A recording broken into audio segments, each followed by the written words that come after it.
Welcome to the Own Your Best Life podcast. I'm May Emson, your host, leadership and mindset coach.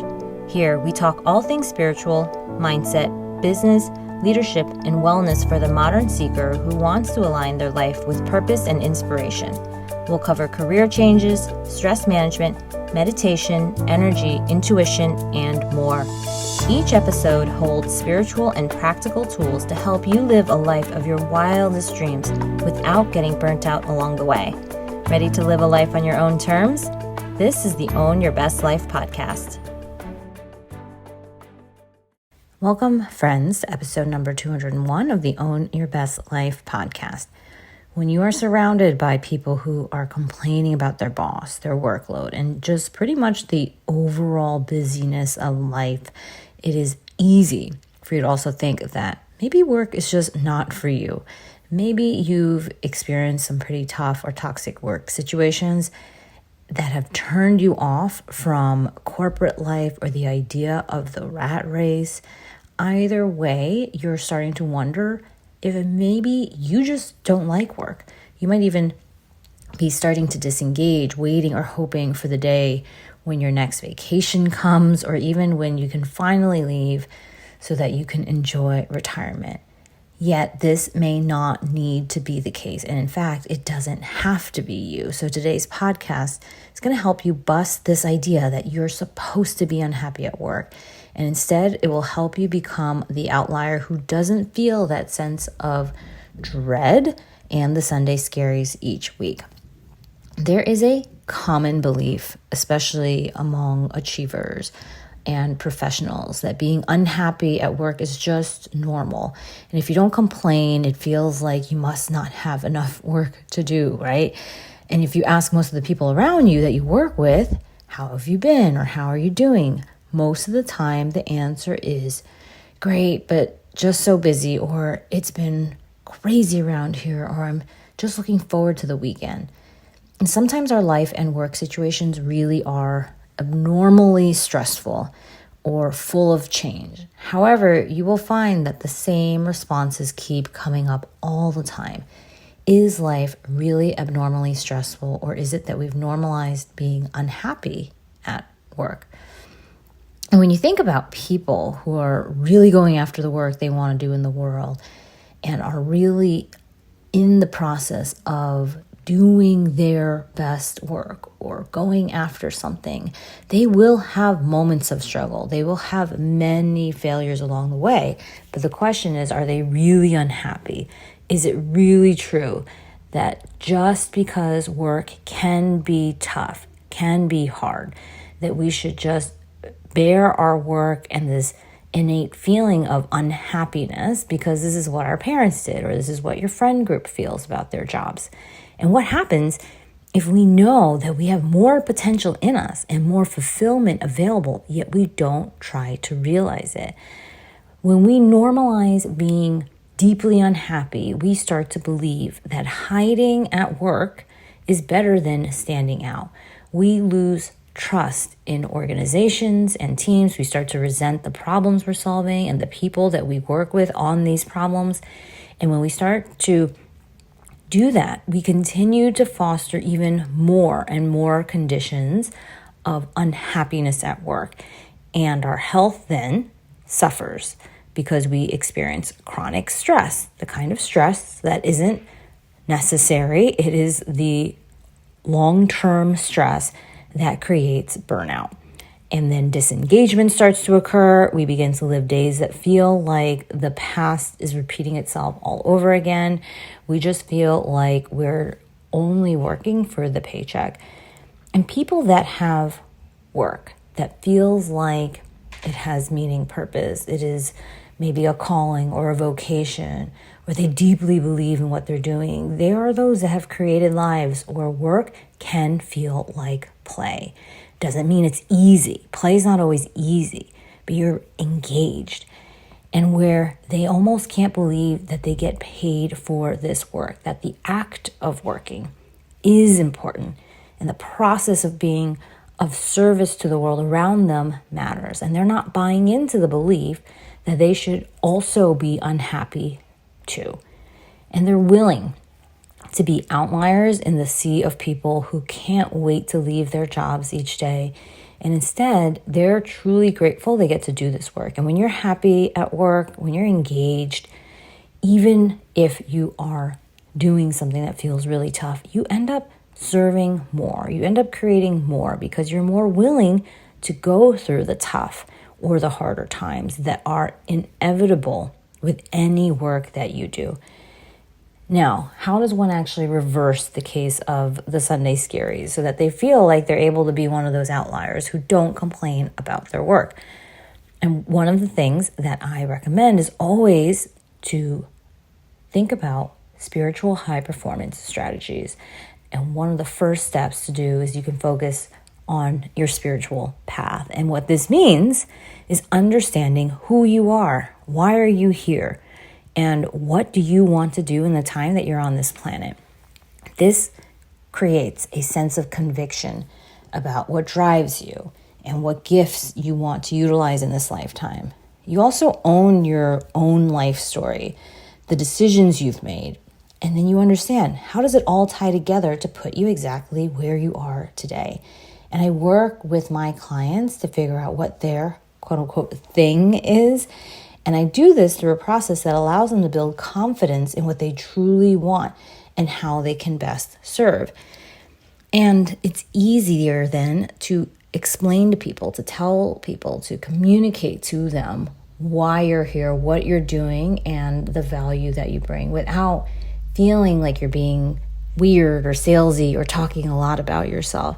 You will also be able to feel spiritually healthy when you define your own personal understanding of what you believe about yourself and the world around you. It's like you are finally growing those roots that help you withstand all of the storms around you, because there will be many storms. And this is the spiritual energy, the one that really drives everything else that you do.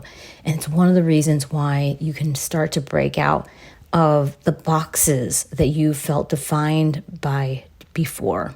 The things that tell you you're supposed to do it this way because you should, or everyone around you does it this way. But you have this yearning and this desire to do something a little different for a reason.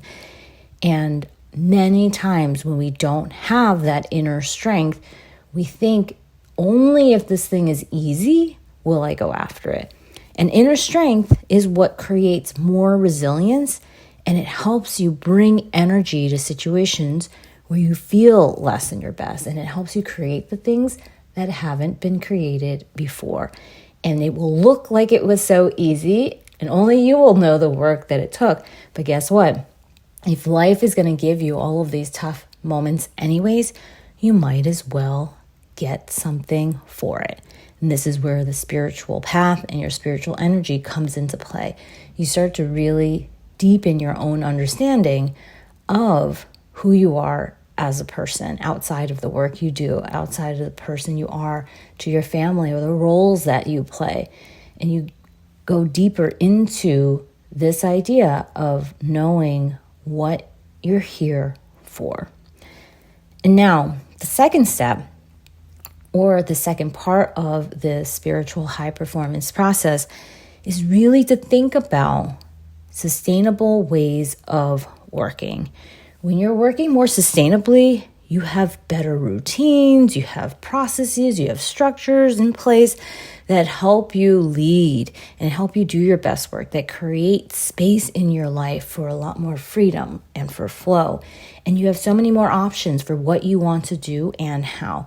Your capacity increases, and then you lead with less effort and time. So instead of just being good at doing work and executing, your impact grows because you're also a model for those around you on how to do great work sustainably. And this is one of the hardest problems to solve in organizations because so few people have mastered it for themselves. This is also why it's such a powerful leadership advantage when you know how to do this for yourself. When you reduce the cost of success, it becomes everything. And you increase the quality of your life, and you have better mental and physical and emotional health as a result. And so these two things alone will create so much more space and time in your life to feel like you can do both great work and have a great life. And the sacrifice that most people make comes when they aren't executing those two things we just shared, which is your spiritual path as well as sustainable ways of working. And I have really rounded the corner on both of these in my own life and continue to practice these tools, which give me so much more energy to focus on how to show up well, how to do things that I know I'm capable of doing for a sustained amount of time. Not just a short amount of time, but for a sustained amount of time. Whether it's parenting or growing a business or corporate work or volunteering, consistently working out, sleeping well, eating well, those don't come without some decisions and a level of effort created by a knowing that I am choosing this life and that this matters, my spirituality and my health. And so you can ask yourself, how spiritual do you really feel? And do you believe that the way you work is truly sustainable? And you'll know the answer to why you might be unhappy at work. If you are unhappy at work, you don't have to feel that way. You can be that outlier among the people you know who are resigned to a life where they don't feel fully engaged. You can be more interested, committed, and healthy while creating impact in the world. And the beautiful thing is the more you do this, the more it helps the people around you see that you're the one that they want to follow. And it is a win-win for both. And so if you want to go down this path, instead of being the ones that commiserate every day or week or Friday happy hours about how terrible work is and complaining about their boss, you're ready then to own your best life. And if you feel ready to own your best life, I want to invite you to watch the free training on how to stand out and lead using spiritual high performance strategies. You can go to the link in the show notes. And you can also apply to join my Spiritual Achiever coaching program, where you're going to create your next chapter with spiritual and high performance strategies so that you can achieve time and financial freedom using my proven method. It is risk-free. You can either start seeing results within your first month or I give you your money back. You can schedule your call here at www.mayempson.com/contact. We will see you inside. Hope you have an amazing week, my friends. I'll talk to you soon. Thanks so much for joining us this week on Own Your Best Life. Make sure to subscribe to the show on iTunes or wherever you listen to podcasts so that you'll never miss a show. And while you're at it, can you please rate and review on iTunes? I would so appreciate it. Share it with a friend, take a screenshot of it, and tag @MayEmpson. This helps continue to get the word out. For more show notes and resources, check out www.mayempson.com. You'll have all the links to everything you heard here today. Thanks so much for listening. It's time to own your best life.